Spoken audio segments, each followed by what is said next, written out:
Hello everyone, thank you for coming back to my channel. This is Promoting Safety Engineering, and this is my name is Toby. Thanks for coming back to the channel. So as you can see on the screen, what we're going to be talking about today is bow tie analysis. And if you're in the engineering, oil and gas engineering world, especially when you have a lot to do with safety, that's process safety or loss prevention. You'll hear the word thrown about around. Let's do a bow tie. Let's do a bow tie analysis. Let's do a bow tie workshop.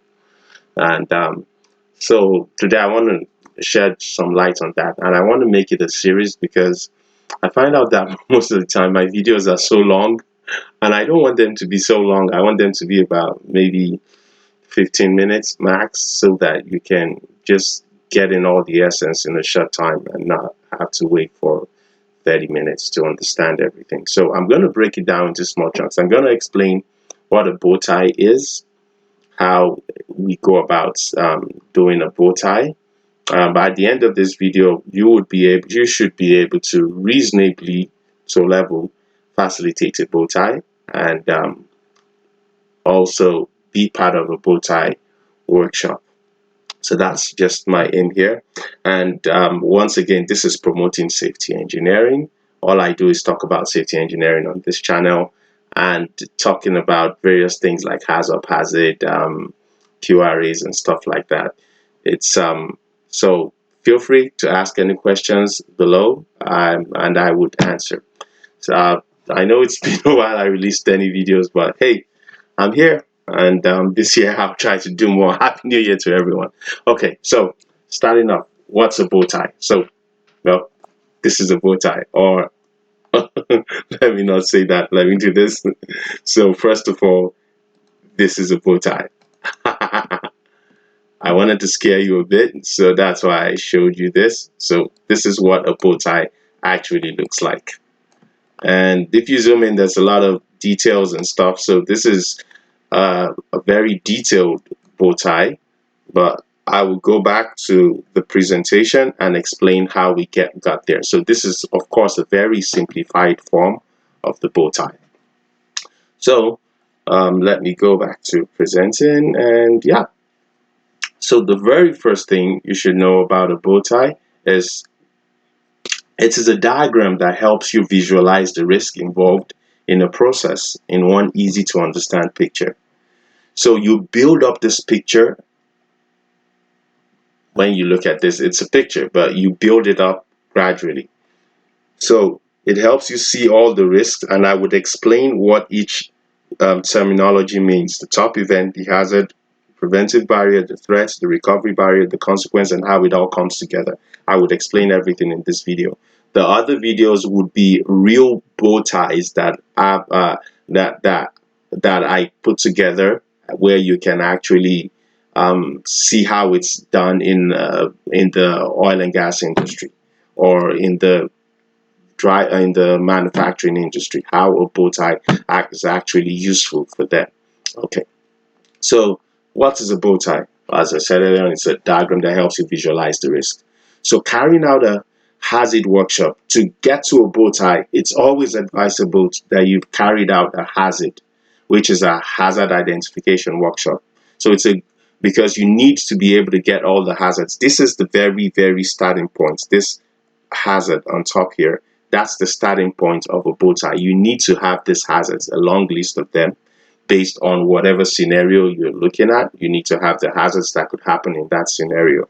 So you carry out a hazard. I have a video on hazards, a little video about a hazard I did during the pandemic, which I did on Zoom. So there's a brief explanation of what a hazard is on there. You can have a look at that. And if you want me to do a more detailed video on a hazard, please let me know. So at the end of a hazard, you get a long list of possible hazards, which you now impute into your bow tie. You get all those hazards, and those are stuff that you list up here. So you put those into the bow tie, you apply the bow tie methodology on them, and yeah, and then you would have your results. So bow ties are done only for those hazards with a high potential to cause extensive harm. So when you do your hazard, you have at the end of the hazard workshop. So the hazard is done as a group. A bow tie can also be done as a group workshop also, and it could be done by a very experienced individual, after which he has a little tabletop review to get expert input. So that means it could be done as a team of 3, 5, 7 engineers working together. They put the bow tie together, and then there's a facilitator. And also it could be done by one person who is very experienced putting it all together, but it still needs input after doing all of it together, or doing everything alone. He now gets inputs from other experts, maybe with a little tabletop review. And so the first step, as I said earlier on, is to get your list of hazards. This is gotten from your hazard. That's your hazard. Hazard is hazard identification workshop. So these are the, so at the end of your hazard workshop, you're going to get hazards that are, which we call level 5 hazards, or hazards which are your red hazards. So they end up on the red part of the risk assessment matrix. That's the RAM. You see that there's and those are the hazards that have high severity and high likelihood. So I'll just quickly have a peek at my RAM here. So this is a RAM, and it lets you, so this is what we call a RAM. I have a video on RAMs, fully, very well explained. You can have a look at that video and kind of have an idea of what I'm talking about. So you have your RAM here, and this RAM shows everything that you need for your hazard. This is very necessary in a hazard. So at the end of your hazard is like looking at all the hazards and looking at what could happen to them, and then ranking the risks of all those hazards with a team. Like, is it going to be in the blue region? That means it's not too bad. And is it going to end up in the red region? So we're going to be looking at the red hazards. That's the hazards with the high severity and the high likelihood. So hazards that could cause a lot of problems frequently. So you take all, those are the hazards. When you get them out of the hazard, you apply, those are what you want to apply the bow tie methodology on. And so you take all those level 5 hazards and group them into top events, then look into each top event individually. So I'm already talking some of the terminologies here. You can see top events and you can see hazard. Don't worry, I'll explain everything. So as I said, I'll still do a more detailed video from going from a hazard, showing how we pick the level 5 hazards from a hazard and how we got top events and how we now broke them down into a bow tie. So you take all those, you take everything, and then so the very first start is the hazard, which you've gotten from your level 5 hazards from your hazard. I hope I'm making sense. So that's the start of a bow tie. You have your hazard, and what is a hazard? The hazard is something that has the potential to cause harm or damage. So it could be a hydrocarbon under pressure, it could be working at heights, it could be overpressurization, it could be water transportation, something that could just cause a hazard. Something that could just cause harm. So that goes right here in your bow tie. Then we go to the top event. Now, when you have your hazard, what is a top event? This is very, very critical when you're doing a bow tie, because that's what gives you the freedom to think. So the top event describes the points where we no longer have satisfactory control over the hazard. So it's not like the points where places are burning down, people are dying. That's not the point. It's where it's just getting out of control. So it's usually what we consider to be an unsafe state that is not yet an accident. Therefore, top events, while not being disasters themselves, have the potential to become one if you don't apply the proper barriers or nothing is done to control them. So now you have your hazard. What's your hazard? Which you got from your hazard, right? The level 5 hazard, which is explosive material and facility. So Then what's your top event? Explosive material is ignited. Remember, this is just ignited. It doesn't mean it's exploded. It doesn't mean it doesn't mean anywhere is blown down yet. It just means it's exploded. That's your top event. Or it could be, there are three samples here. Walking at height. So that's the hazard. Walking at from a very high place, that's a hazard. And what is the top event? The person falls from height. So remember, this is an unsafe state, but not yet an accident. The person can fall, but maybe have his harness on and not hit the ground. Or the explosive material is ignited, but maybe there's a fire suppression system that kills the fire before it explodes, right? So those are top events. They're almost an accident, but not yet exactly an accident. Okay, so put that at the back of your mind, because remember, we're coming back to this drawing where everything is supposed to make sense altogether. Okay, so we have that, and then we've seen hazard, top event. Then we'll go into major accident hazards. These are the same thing as the level 5 hazards. So a major accident hazard is a source of danger that has the potential to cause a major incident, whether that involves multiple fatalities and or significant damage to plant, equipment, or the environment. Identifying and managing major accident hazards are vital to safe operations. So this is very critical. That is why you're doing this bow tie. You take your major accident hazards, and then you're trying to manage them by looking at the top event that could cause that escalation, and then you look at the barriers that are in place to stop that top event from happening, or if it happens, you can mitigate against it getting to become really like becoming a catastrophe.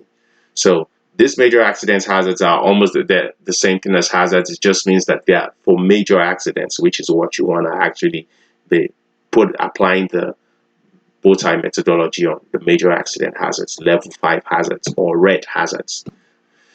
So we go back to this. So you have your hazard, you have your top event. Now we're going to go to threats. Now, so I come down here. So what are your threats? Threats are whatever will cause your top events. Whatever can cause your top events. There can be multiple threats. So you have this explosive material is ignited, or a person falls from heights. There are multiple threats. It could be the weather conditions, stuff like it's foggy, so he doesn't see where where he's working exactly, or maybe he's under the influence, so his could be from alcohol, and so that could be a threat. Or it could be that he's not properly trained, so that could also be a threat. Those are all threats. And where do you see your threats? You see them on the left hand side of the bow tie. Don't forget, on the left. Just keep on coming back to this picture, because this is how it all makes sense. So you have your threat on the left hand side. So threats are whatever will cause your top event. There can be multiple threats. Try to avoid generic formulations like human error, equipment failure, weather conditions. You should be a little bit more specific, although you don't want to be too specific, too specific, and then you don't want to be too generic. You want to make them plausible. Okay, so threats. So this is a picture of what the threats are like. Remember this diagram? That's like what we had back up here, close to it. So you have your threats, you have your top event, you have your hazard. So I go back down again. Threats. So we identify our threat. So what's the threat here? Driving this is the hazard. As I explained earlier, driving a car is the hazard. And what's the top event? Losing control over the car. That's the top event. And then what are the threats? Driver loss of attention due to maybe he's pressing his phone, using his phone while he's driving, or controlling the radio, or just tired, doesn't get enough rest, or he doesn't, or the company doesn't have a good rotation plan for all the drivers so that they don't get too tired, or maybe he or she's eating, right? Those are all threats that could lead to him losing control over the car. It could be intoxicated, under the influence, or it could be a tire blowout. It could be slippery road conditions. Those are all threats that could cause you to lose control over your car, because there's the hazard of driving the car. Then that's we go to barriers and safeguards. So I'll come back to this picture. So if you go back to the first page, you would see that there are barriers after the threats.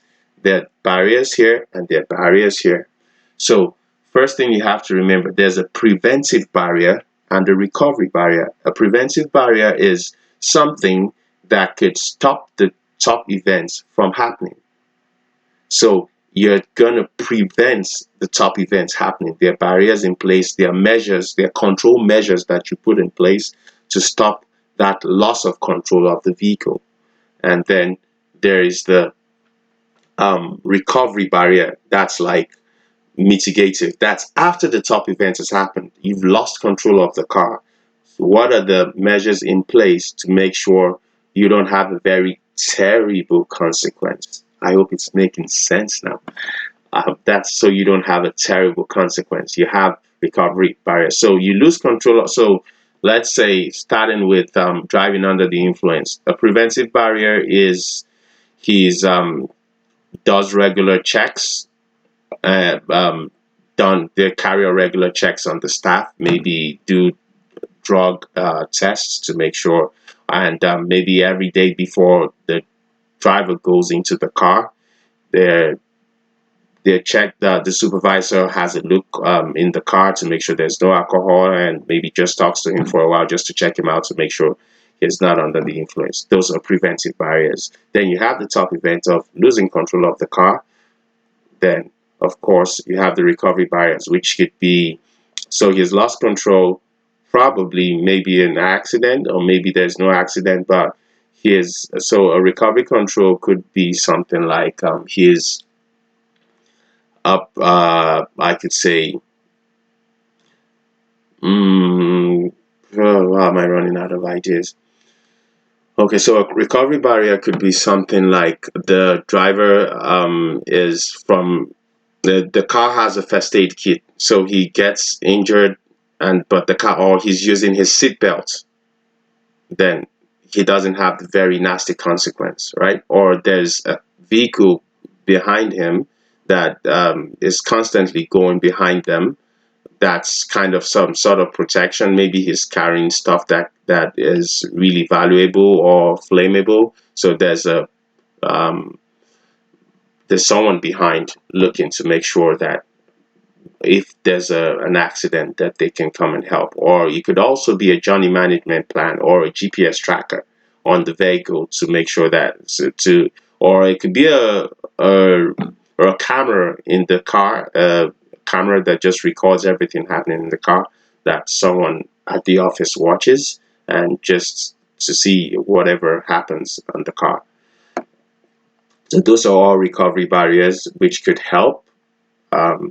So yeah, I explained all that. Yeah, so I explained earlier on preventive barriers. These are barriers on the left side to interrupt the scenario so that the threats do not occur. And if they do occur, so it does not result in a loss of control. So you have your threat, he's under the influence, and then you have the preventive barriers which is stuff like supervisor checking him out, having drug tests to make sure he doesn't lose control. And if he loses control, yeah, you have your journey management plan, you have a camera in the car, you have a first aid kit in the car to avoid a very serious consequence.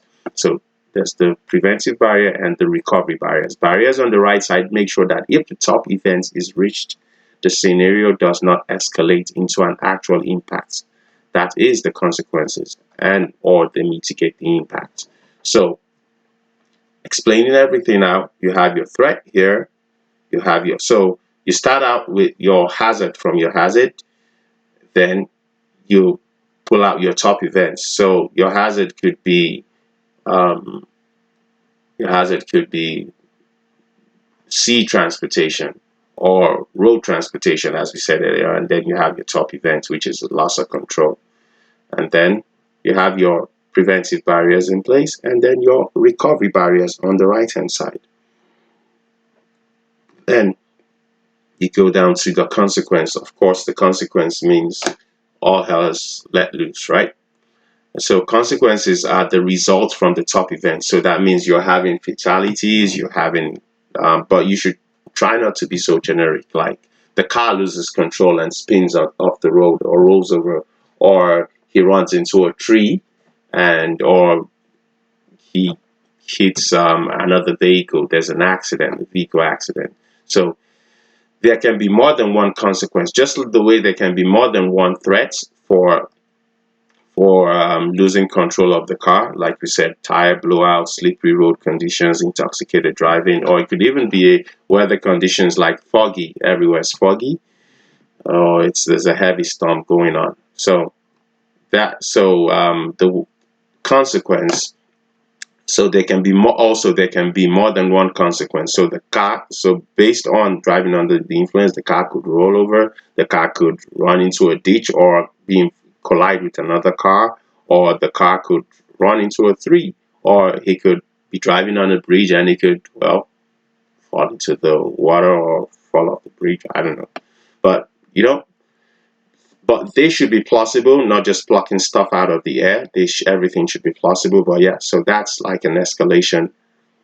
Sorry, that's a consequence. So you could have lots of threats and lots of consequences for one top event.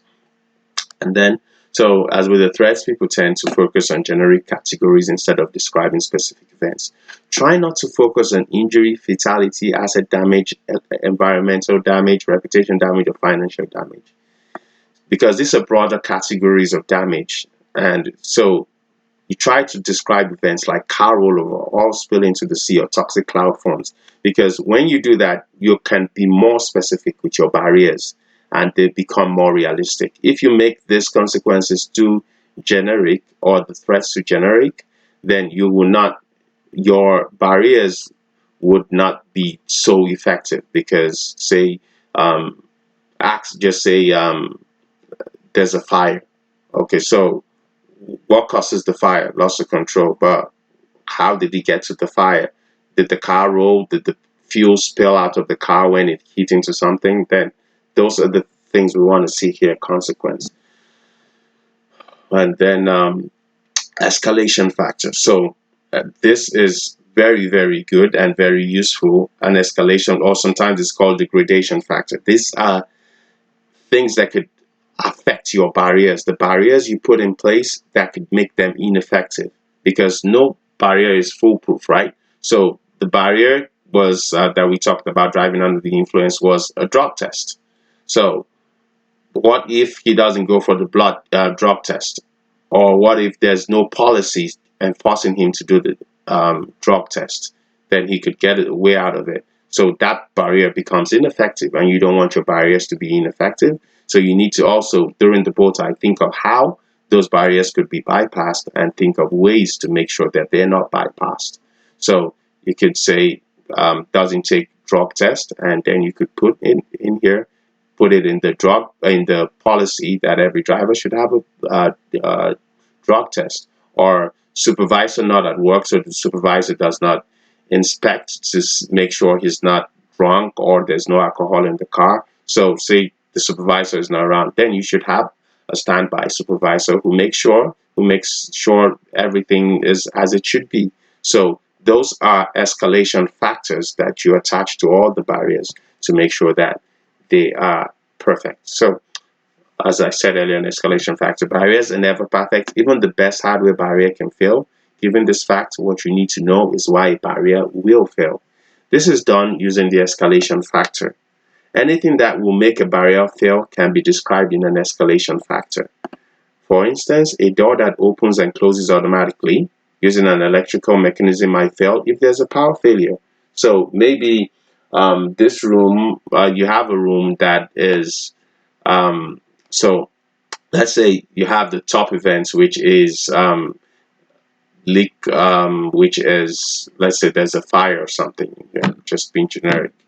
So the preventive, or sorry, let me say the recovery barrier is that there's a gas suppression system, and the door, as it said here, the door shuts automatically. Sorry about that. Oh, okay. So the door shuts automatically if there's a power failure. So you have a gas suppression system. For the gas suppression system to ignite, oh sorry, to be activated, maybe the door has to detect the fire, and then the door has to be automatically shut. What if there's a power failure? So you have to say um, here or on the recovery barrier for the door to shut to isolate that fire and to activate the the fire suppression system. You have to make sure that there's power. So what if there's a power failure? Then you have standby power, right? You have to know all those things so that your barriers do not become ineffective. So that's all the explanation. So I'm coming back to this full picture and describing everything. I'm going to use about 2 or 3 of this explanations here. So working at heights. So just keep that at the back of your mind. Working at height, and this is the hazard. Working at height, the top event is person falls from height. So person falls from height here, working at height. So what are the threats? The threats that could cause the person to fall from the height, which is the top event. The threats could be um, everywhere is foggy, so he cannot see where he's actually going or what he's actually doing as he's working from height. That could be a threat. Another threat could be working under the influence, drunk or something, alcohol. So your preventive barriers. So the first I said is okay. I said this is working under the influence, and so what are the weather conditions? So a preventive barrier could be stuff like don't work in such when it's foggy, or if it's foggy, wait till everywhere is cleared up before you do your work, right? Or talk to the supervisor to ask what the policy is. Maybe they should bring in more light into the area, or you could might be working late at night and it's dark, and so don't you put a measure here to ensure that the weather condition does not lead to a top event. Or as I said, is drunk, so you could have a supervisor constantly monitoring everyone. That could be a preventive barrier, or you could make sure he's properly trained so that he knows he shouldn't be drunk. So those are preventive barriers so that for the person to fall off the heights, so that that doesn't happen. Then you go to the recovery side. So that's assuming this top event has already happened. The person has fallen off. So what are recovery barriers? So it could be the consequence. You have to think of a consequence first. So the consequence could be he breaks an arm, or person gets seriously injured, maybe breaks the back, or it, yeah, it could be serious or could fall on top of someone else. That could be another consequence. So what are the recovery barriers? So for this kind of stuff, falling from heights, you have your harness on. That's a no-brainer. You should have a harness when you're working from heights. So you fall off and the harness catches you and breaks the fall, right? Or you could also have your first aid kit, or no, just like wear your PPE, wear your helmet, wear your boots, so that if you hit the ground, you don't it doesn't become a fatality. So although it depends on how high you're working, right? So that could be a recovery barrier. Then you could say also there's a first aid kit. So the person eventually hits the floor, but you don't want the person to maybe getting broken bones or paralyzed. So you have someone trained with first aid, and you have a first aid kit. That could be also another recovery barrier. And then you could have escalation factors attached to those barriers. So say an escalation factor is um, there's no first aid kit, or forgets, not properly trained, so forgets to use his harness. So all those factors, you attach them to each of the barriers that that yeah, you attach them to each of the barriers. So and then you use that mindset to say, okay, we'll make sure that all these escalation factors are properly looked into so that they don't render our recovery barrier ineffective or our preventive barrier ineffective. It's just looking at it to make sure that that doesn't happen. So yeah, so that's the end of the bow tie. So as I said earlier on, I'm going to show you a brief uh, explanation of what this bow tie is all about. So this is a bow tie of land transportation. You can see land transportation. So that's the hazard. And what's the top event? Loss of containment. Why? Because you're transporting liquefied natural gas via land in a tanker, and you have a loss of containment. So what are the threats? You come to the left hand side. The blues are the threats, of course. Driving above the speed limit. That is a threat. And how do you manage that? Journey management system, provide defensive driving training, monitor speed and location. These are all preventive barriers. Automated speed limiter. These are all barriers that you could have on that truck to make sure this threat is controlled. And then you have the top event, which is loss of containment, and then you come to the other side, consequence. So what's the consequence? Environmental pollution. You have loss of containment, you have an accident, the LNG spills everywhere, and so you have what's a barrier, mitigative barrier. So that's timely report of incidents. So you can quickly report the incident, timely cleanup of the spill of the loss of containment to avoid environmental pollution, environmental evaluation of spill area depending on the quantity of the spillage, right? So those are, and then what's this escalation factor? Timely report of incident. Provide communication means and vehicles. So timely report of the incident. The incident happens, the driver doesn't have communication equipment. That could be an escalation or degradation factor.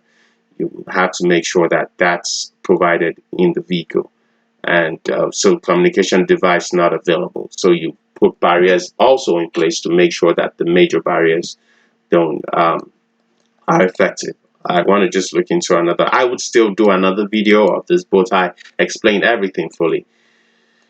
Yeah, I'll come back to, so let's say let me look into something a little more. So road conditions. So let's say the road is slippery. So provide defensive driving training. That's a barrier for the road condition. There should also be a journey management system. So if you have issues on the road, there should be your journey management system should have looked into that before the driver went on the road. Provide fit for purpose vehicles. So let's say you're in a place where there's a lot of snow, right? And so you need to make sure that you have your winter tires and your brakes are very good. And okay, so make sure that there are enough adequate road signs. If you can't do that, you can talk to the government to make sure they do that. And also route inspection and knowledge. So because you're carrying something really dangerous and explosive, you need to make sure that you have all these barriers to make sure that the road condition, threat of the road condition is looked into, is properly controlled. And what's an escalation factor? Provide defensive driving training, driving under the influence. So alcohol and drug policy tests. Yeah. So I can go to the other side now and say injury and fatality due to ignited release, fire, and explosion. So what are the barriers to mitigated barrier? Mobile maintenance unit. So you have a loss containment, you have a mobile maintenance unit to avoid this. Have emergency response system to make sure that this is properly controlled. If there's so that you need an emergency response system. And then there's provision enforcement of the use of seat belts, provision of proper stock first aid box in vehicles. So you have to get really creative with this. That's why it's good to have a team with you that knows everything that they want to implement or that they have already implemented. So yeah, thank you very much for watching this video on bow ties. Please don't forget to subscribe to the channel. Subscribe if you're watching my videos, and if you like the videos, please give a thumbs up. If you don't like it, give a thumbs up also. Just click on like, and subscribe. Thank you very much. My name is Sean Toby once again, safety engineer. Thanks for watching Promoting Safety Engineering, and do have a lovely one. Have a lovely 2021. Thank you for watching. Bye bye.